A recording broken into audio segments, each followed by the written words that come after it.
That's awesome. So, tell us about your amateur career, bro. Because I know it's a really great story. Uh, Coach kind of touched on that a little bit when we came to Steve Matias. Um, so why don't you just elaborate how your amateur career went and how it started? Yeah. So, like, like, how did it go for you as an amateur starting out? Yeah, so it was very rough for me. Like, I started off losing my first, what, like, yeah, I really did, like, in a row. Yeah, yeah, it was bad. It took me a long time to find my own style, to really settle down and, like, know what kind of a fighter I was, to have confidence in myself in the ring. And yeah, I always looked at that as like I can't get any worse if I keep showing up to the gym. Like I'm gonna get better. So I kept taking those losses and I just knew the time would come where I would level up. And it did. It happened. I started winning fights. I ended up winning 2 national tournaments, the Adidas PAL and this other tournament out there in India, I think. And yeah, and I got international experience towards the end of my career. I got to represent the U.S. in like a USA versus Tahiti tournament show that they put together, and also did that against New Zealand with the same U.S. team. So, Dude, so So it check started. that out.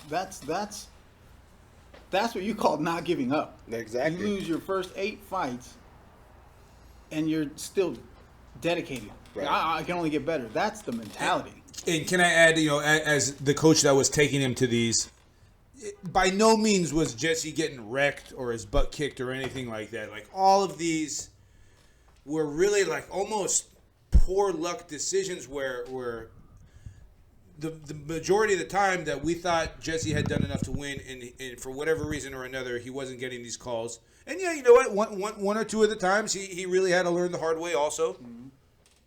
Yeah, all of them were close. All of those fights, I really felt like I could have taken that decision, but judges never really gave us that kind of love in amateurs. Got it. And I wonder if we'd be at this table right now with Jesse Martinez if he would have started his career 8-0. That's what I want to get across, to be honest with you. The fact that you come across all these obstacles, you come across L's and L's and L's, but you keep going, right? What it takes for you to not give up, bro, to me it's very important because that just tells you, bro, your relentlessness. You know what I mean? And not failing, not being a quitter, and keep going because you love the sport, right? Yeah. So I don't know, dude. To me, like that's a dope ass story. You know what I mean? And I know it's devastating, bro. And I know it could mess with your mind a little bit. It's like, damn, I keep losing, Yeah, but but I'm look not at gonna the quit. story. Exactly. Now he's telling this story, and it's actually incredible. Hey, where's that bully now? Tell that bully to pull up. Yeah. Where is he now? No, a lot of them actually try to become my friends after. Oh, I bet. After they found out I can was the bet. boxer in high Yeah, school. and watched you fight. Yeah, I'm sure. They want to squash the beef, huh? Yeah, man. Motherfuckers. Hey, but I gotta thank them because that made me who I am today. And that's good, bro. Like sometimes I feel like the kids that get bullied, bro, and that's why I'm such against bullies. I used to bully bullies, bro. I know. I used to bully bullies. Just because to me, bro, like how are you gonna pick on somebody that's helpless, that doesn't know how to fight and defend themselves? Like I hate that, bro. And It's the history of humankind, man. you know what I mean? And Yeah. and I was always for the people that couldn't defend themselves. Cause I was always a big dude, bro. I was a fly fat guy on campus. I got picked on quite a bit, but I mean, there's no story like Jesse's, but I know exactly what he means where someone's following you around, sitting on the bus, or just picking and picking. It's so uncomfortable, man. So uncomfortable. It's terrible. Bullying is no bueno. So how do you still remember the feeling when you got your first win? Yeah. How did it Yeah, feel, bro? It felt like the one I remember the most was when I won my first national title. I knew one of the refs, and he refed my fight that day. And after they put that belt around me after, taking all these losses in the amateurs, like in the beginning. They put that belt around me, and he just came up to me and said it finally paid off. And that always clicked in my head, like, That's like dope. that struggle. Like, I had to go through that to get to winning that title, and that feeling of not giving up and just keep going after it, and then it finally paying off. Like, that was worth it for me. That meant everything. Nah, I bet, bro. I bet. Yeah. That feeling, you know what I mean? Like, I don't know. That's just, I can't tell you what it is You because didn't even win a title, bro. I've never won a title, but I've done things that Yeah, I accomplishments. failed at Yeah, so yeah. much. Sure. You know what I mean? So the feeling of not giving up, bro, is what I try to tell people is you just got to keep going. You know, not too long ago, we were at a gym together. Jesse was sparring, and we ran into, I wouldn't quite call him like a rival of Jesse's, but definitely an opponent of Jesse's as a teen that at the time, dude was a badass. Dude was a total badass, winning fights all the time. And I think him and Jesse had a competitive streak together, obviously, because they're in a similar area, in a similar weight class. And, fast forward to just, what was it, like last year, Jess?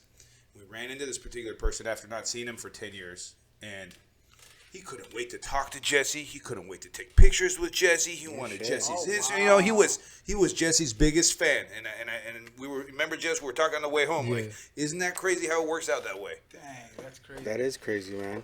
That is crazy. But and so 10 years prior to you was like your rival. Yeah. Oh, not rival, but like you mentioned. Yeah, just You guys were going trying at to it. come up. Yeah. Crazy. That's dope, bro. So after after your titles and after your national championships, okay, now it's time to go pro, right? How was that transition, and how's that feeling, bro? Like coming in, because I saw your second fight. Me and my son were watching it actually, and I was like, look, this is who we're gonna go see on Saturday. So we sat on the couch, and it was a 4-round, 3 minutes, Yeah. and we watched the whole In fight. Montebello. Yeah. Yeah, crazy fight. It was a barn good burner. fight, bro. It was a Yeah. really good fight. And he was like, yeah, I want to go. I was like, all right, let's roll. So you look sharp, bro, in your second fight, professional fight. You know what I mean? So how was that feeling and that transition from an amateur to your pro career? For me, it felt good. It felt like a smooth transition because, like, towards the end of my amateur career, I had talked with Brandon about this a lot, that my style suited me more for professional fighting rather than in the amateurs. I never really felt like my style was the right one for the amateurs, so I always looked forward to turning pro. And then when it happened, it's a cool story too. Like, I would sit around and watch the solo boxeo on Unimas, with Lupe Contreras announcing and everything. Yeah. I would sit around on the weekends and watch that with my dad. And I would just be thinking, like, wow, I'd be telling my dad too, like, wow, imagine if, like, this guy announces my fights. I just said my fights, like, in general, any fight. And then it just so happened to be that my pro debut was on a Unimas solo boxeo card, and it was Lupe Contreras announcing my name. No Crazy. freaking way. Like, it's crazy how it works like that. Like, you just watch these guys on TV, and all of a sudden you're there. You're like, you're the Spoke it one. into-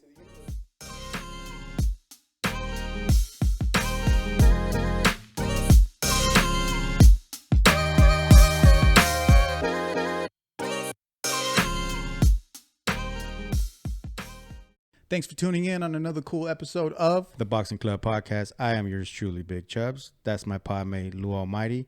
Don't forget to like and subscribe to all our latest and greatest videos. And stay tuned for more. Don't forget to follow us on all social media platforms, linked down below. Here, everywhere. The Boxing Club Podcast. We out.